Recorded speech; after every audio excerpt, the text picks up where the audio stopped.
Hello, this is Dr. Grande. Today's question is, can I provide an update on the case of Prince Andrew?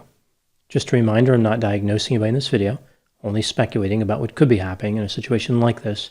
If you enjoyed this video, please like it, subscribe to my channel, and consider supporting me on Patreon. I will put the link to Patreon in the description for this video. First, I'll look at the background of this case, then I'll move to my analysis. Prince Andrew was born in London on February 19, 1960. He is the second son of Queen Elizabeth II and Prince Philip, Duke of Edinburgh. He is ninth in the line of succession to the British throne. He became the Duke of York on July 23, 1986, the same day he was married to Sarah Ferguson. Andrew and Sarah would go on to have 2 children before divorcing in 1996. Andrew served in the Royal Navy as a helicopter pilot. His active naval career ended in 2001. He was promoted to Rear Admiral for his 50th birthday.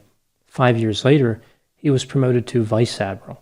He was also given a number of honorary military titles. At one time, Andrew was friends with Jeffrey Epstein. This relationship attracted a lot of negative attention for Andrew. Prince Andrew's ex-wife, Sarah Ferguson, claimed that Andrew made an arrangement for Epstein to pay off her debts in the amount of £15,000. Andrew claims that he stopped having contact with Epstein in 2006, which is when Epstein was charged with a variety of criminal offenses. But then Andrew traveled to New York City to visit with Epstein in December of 2010. He was photographed with Epstein in Central Park. Andrew suggested that he was only there to tell Epstein that the pair could not be seen together. What better way to do that than walking through Central Park in broad daylight?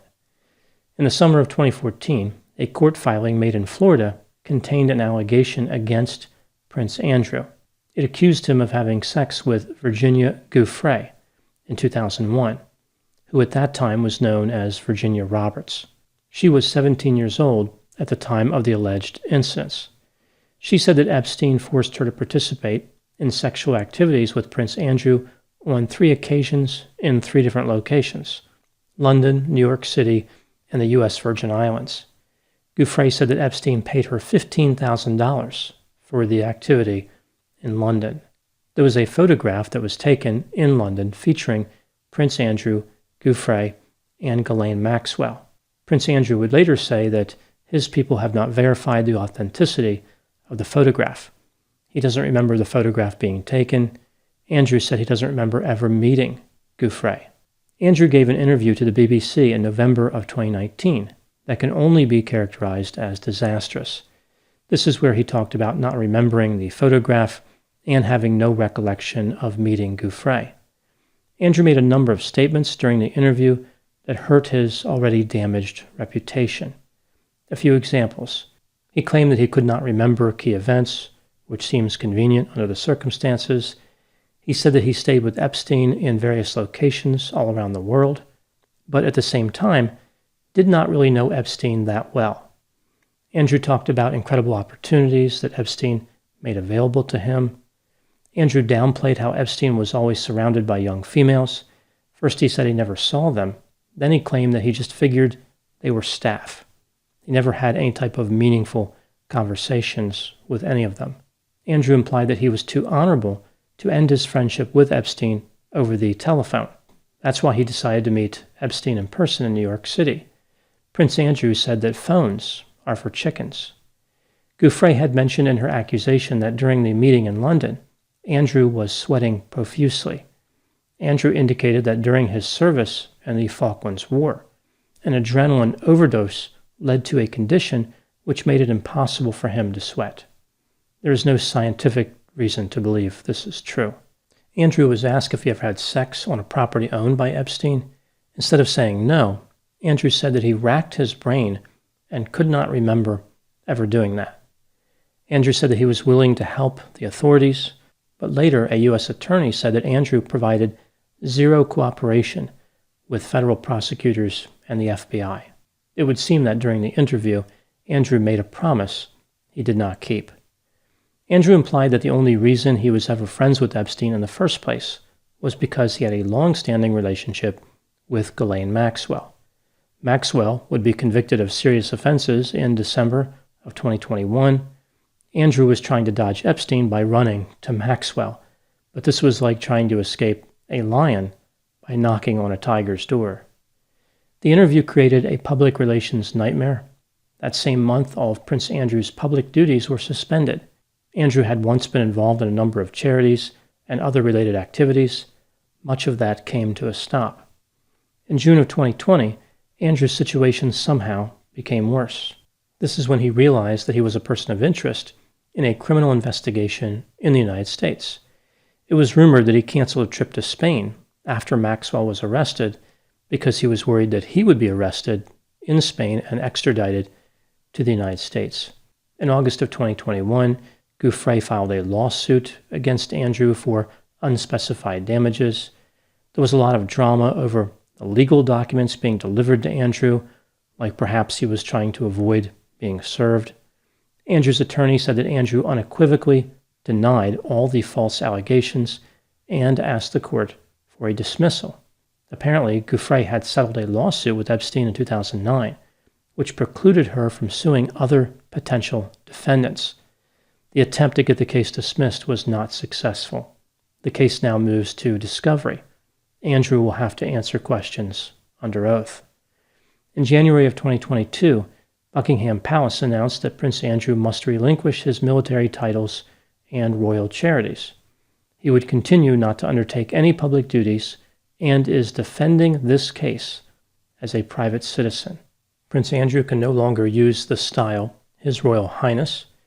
Other members of the royal family have met the same fate over the last few decades, including Diana, Princess of Wales, Andrew's ex-wife Sarah Ferguson, the Duchess of York, and Prince Harry and Meghan, the Duke and Duchess of Sussex.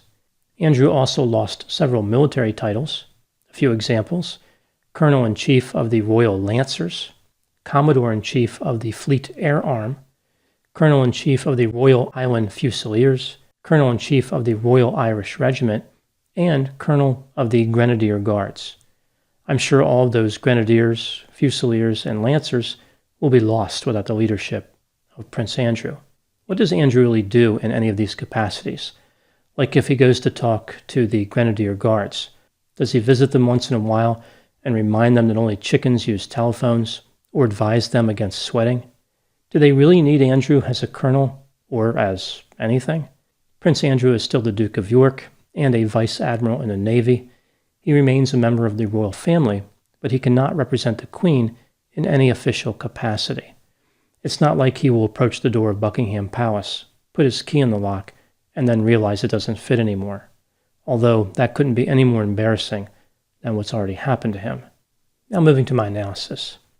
There are several items that I find interesting about this case. I will go through each one here. Item number 1. Virginia Gouffre's allegations have never been tested in court. She was not called as a witness in Maxwell's trial, which may reveal something about the strength or weakness of her position. There are inconsistencies in her story, so this case going to trial may not be good for her or Prince Andrew, although some have argued that Andrew has much more to lose. Item number 2, Andrew has been criticized for attempting to avoid facing the allegations, like he has been evasive. In the world of civil litigation, the defendant is supposed to defend themselves, not to give ground. He's under no obligation to call the plaintiff a nice person. If Gouffre wants to prove her allegations, Andrew may be thinking that he is going to force her to do it just like any other plaintiff would have to do. Item number 3, both parties in this case have implied that they are not in this alone, but nothing could be further from the truth. In the end, they will both have to testify alone. Their testimony will be scrutinized for accuracy. One of these two people is lying, or both of them are lying. When and if the deception is exposed, they will have to face the consequences alone. Item number 4, what makes this case stand out is the fact that it involves a member of the British royal family. There is more than just money at stake. The future of the institution of the monarchy is at risk. The Queen forcing her son into exile indicates the resolve that she has in protecting that institution. Many people think that the Queen has made a smart move, but in a way, it does look like she's admitting something that has not been proven. Either way, Prince Andrew was damaged by the Queen's decision. Regardless of whether Andrew wins or loses in a lawsuit, whether he settles or not, his reputation is already destroyed. It is devastating and humiliating to Andrew to lose his titles and to be prohibited from using the His Royal Highness style. Item number 5. This case probably would have gone away a long time ago, except for Andrew's interview with the BBC in 2019. This was an unforced error. There was no reason for him to give this interview. He not only locked himself into a story, like with the whole condition that prevented him from sweating deal, but he appeared to have a lack of empathy for the victims of Jeffrey Epstein. This is what I really think hurt Prince Andrew. I don't think it was necessarily the allegations against him, because that's just one person's word against another. I think it was the disconnect with people who are suffering. Like he really didn't care about people. He was self-centered. What may have happened here with Andrew is that he was mad at Gouffre, and that expressed as contempt for any victim of Epstein. I think another element that hurt him was how casual he was about his relationship with Epstein, like it was no big deal that he was friends with him. Now moving to my final thoughts. For many years, there have been a substantial number of people who believe the worst of these so-called elites. They view the wealthy as lacking empathy, being malicious, and maybe even as being part of a conspiracy. In addition, there are many people who do not like the British royal family specifically. At the extreme, there are conspiracy theories about them being alien lizard humanoids. As a side note, this may explain Andrew's animosity toward chickens. Larger lizards sometimes eat chickens, and chickens sometimes eat smaller lizards. Jeffrey Epstein's arrest and Ghislaine Maxwell's conviction validated suspicions that many people had. I don't think their behavior was part of a larger conspiracy, but it certainly didn't help the image of those who have excessive power and wealth. Prince Andrew should have known to distance himself from Epstein right after Epstein was arrested. His mistake played right into the hands of common suspicions about royals. This seems to be a theme with Prince Andrew. He is his own worst enemy. On the plus side for Prince Andrew, I think his behavior has confirmed that he is not an alien lizard humanoid. They would never make the mistakes that he has. Those are my thoughts on the Prince Andrew case. Please put any opinions and thoughts in the comments section. They always generate an interesting dialogue. As always, I hope you found my analysis of this topic to be informative. Thanks for watching.